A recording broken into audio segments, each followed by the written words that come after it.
Hello everyone, welcome to back my channel. I hope everyone is having a wonderful day. Before starting the video, please go ahead and hit the subscribe button and give this video a thumbs up. The bold and the beautiful spoilers and updates tease John, Finn Finnegan, Tanner Novlin will be heartbroken over the death of Luna Nozawa, Lisa Yamada.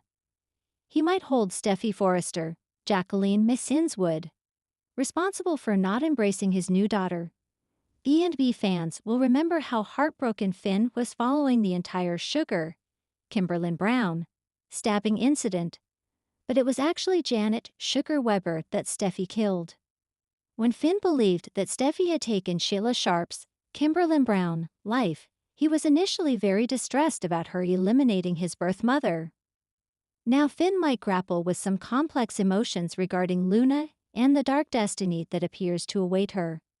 Liam Spencer, Scott Clifton, was the one who shot Luna, yet Finn might still hold Steffy partially responsible for allowing things to escalate to this level. After all, it seems that Luna could have been calmed down if Steffy had permitted Finn to take her out for coffee or dinner every now and then. Luna was pleading for a bit of access and likely would have accepted any leftovers she could find. It was this complete exclusion that truly pushed Luna to her breaking point. Naturally, Steffy didn't make things any easier when she stood firm against an armed Luna at the beach house. Why on earth didn't Steffy simply say what Luna wanted to hear, instead of going on about prison and insisting that Luna would never fit into Finn's life? Steffy could have at least pretended and acted as if a father-daughter relationship was feasible. It's never wise to further antagonize someone who's unstable with a gun in their possession. Yet that's precisely what Steffy did. Finn might eventually blame Steffy for intensifying the situation and allowing it to spiral out of control. Once Luna fails to survive the surgery, Finn will be left grappling with the loss of his own child. This could strain Finn and Steffy's relationship if he harbors resentment towards her for not embracing his biological daughter after the DNA revelation. Nevertheless, it seems that Luna's tragic fate may not be genuine since she is set to appear in September. Leigh Finnegan, Naomi Matsuda, could have some deception planned, so we'll have to wait and see if she pretends that her granddaughter has died and keeps that information hidden from Finn. The Forrester mansion had fallen eerily silent, save for the subtle ticking of the ornate grandfather clock in the hallway. It marked time like a cruel reminder that the world was still turning. While for John, Finn Finnegan, everything had stopped. Luna Nozawa was dead. The echo of that truth continued to ricochet through his mind, slicing deeper with every passing moment. She had been young, vibrant, full of dreams. And now she was gone. But worse than that, he wasn't sure who to blame. A father's grief. Finn sat alone on the patio of the Cliff House, staring at the ocean as if it could offer him some peace, some meaning in the storm of his soul. His hands were wrapped around a coffee mug he hadn't sipped from. The sky was gray. It had been for days. Luna's death wasn't just a tragic accident, it was a turning point. He'd held her hand in her final moments, her once sparkling eyes dimmed. The monitors had gone flat. Her mother, Poppy, had wailed. Lai, his adoptive mother and Luna's aunt, had buried her emotions in medical protocol. But even she trembled. The autopsy had confirmed it. Luna had succumbed to complications from internal injuries sustained during a late-night collision just outside of the Forrester compound. She'd been driving under duress after an emotionally heated encounter at the estate. And that's where Finn's mind kept going. Why was she there that night? Why was she so upset? Who pushed her to the edge? The confrontation with Steffy. It was Steffy's voice that finally broke the silence in the house. "Finn," she called softly, hesitantly entering the room. He didn't respond. She approached cautiously, watching the man she loved unravel in front of her. He looked gaunt, haunted. "I brought you something to eat," she offered gently, placing a tray on the table. "You haven't touched anything all day." He stood suddenly, the coffee cup smashing to the floor as his fist clenched. "Why was Luna at the mansion that night, Steffy?" he asked, his voice low but intense. Steffy tensed. "Finn, Answer me. She was upset. We talked, but I didn't think she'd do something so reckless. What did you say to her? What did you do? Steffi's eyes filled with tears.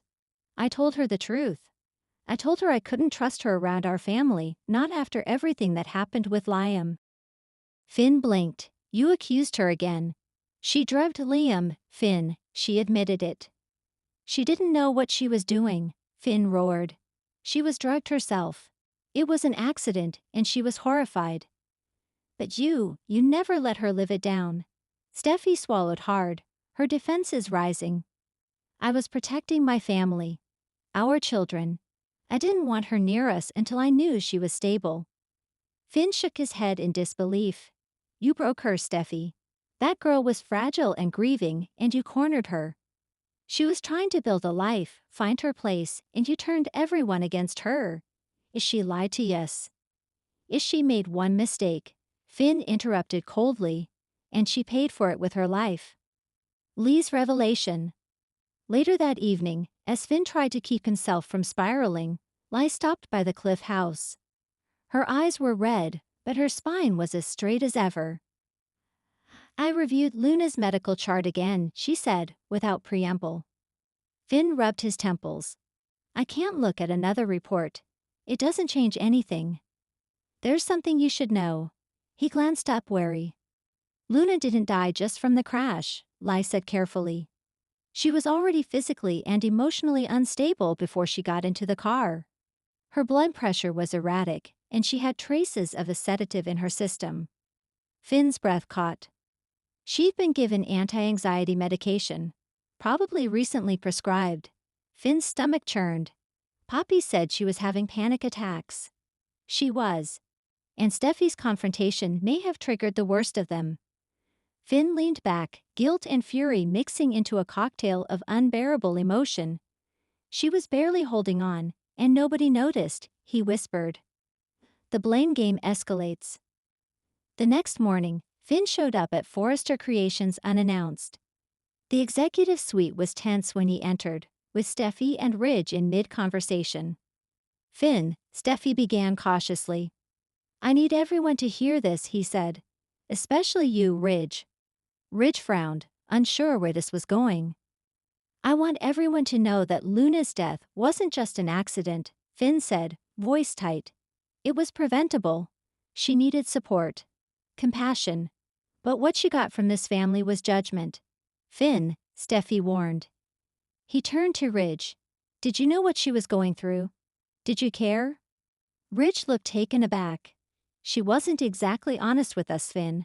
None of us are, Finn bit out. But we still deserve grace. The room fell quiet. You're angry, Steffi whispered. I understand that. But blaming me won't bring her back. No, Finn said, his eyes cold. But maybe accountability will stop the next Luna from dying. Bill's unexpected visit.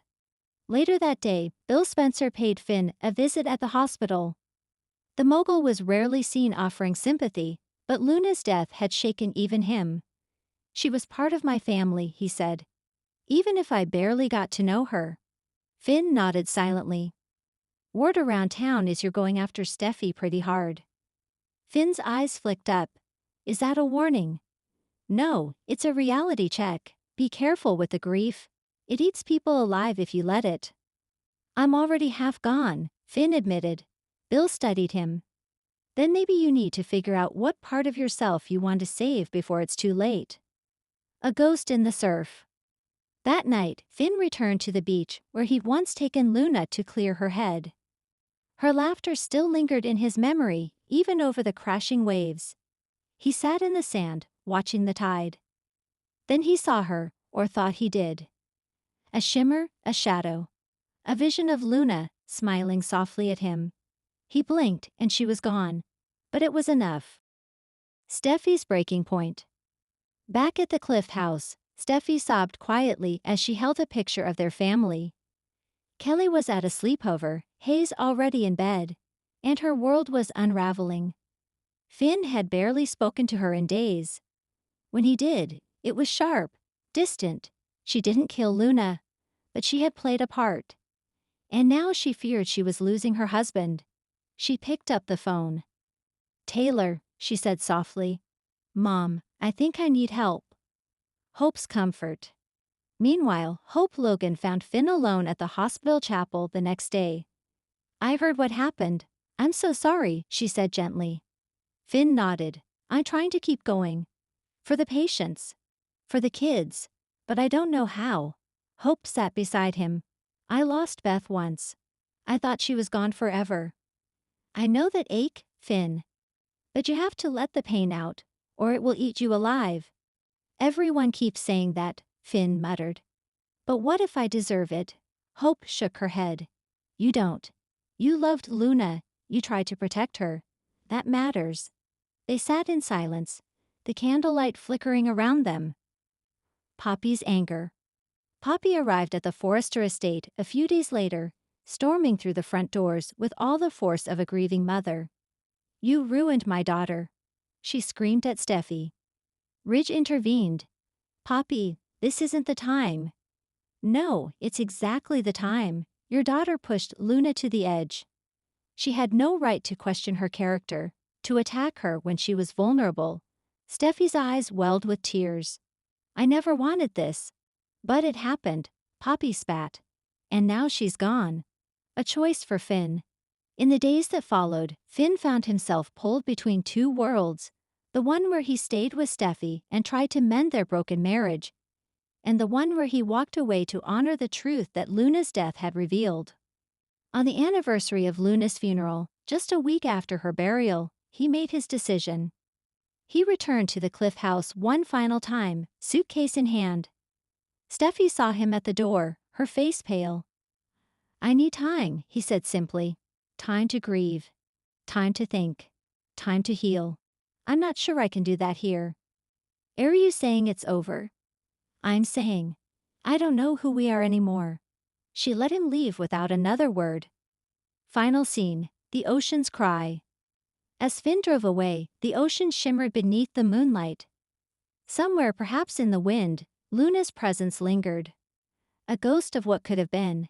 And Finn, shattered but seeking truth, stepped into the darkness of grief, knowing he might never truly escape it, but hoping he could one day forgive himself, and maybe even Steffi.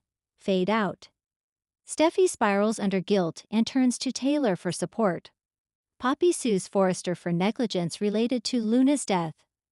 Light discovers a secret in Luna's bloodwork that changes everything. Finn reconnects with a surprising ally, Hope Logan, and Luna's journal reveals a final, haunting secret that may shift blame yet again. Thanks for watching this video, and please subscribe our Boldy and BAUTFUL UPDAT YouTube channel for more update news.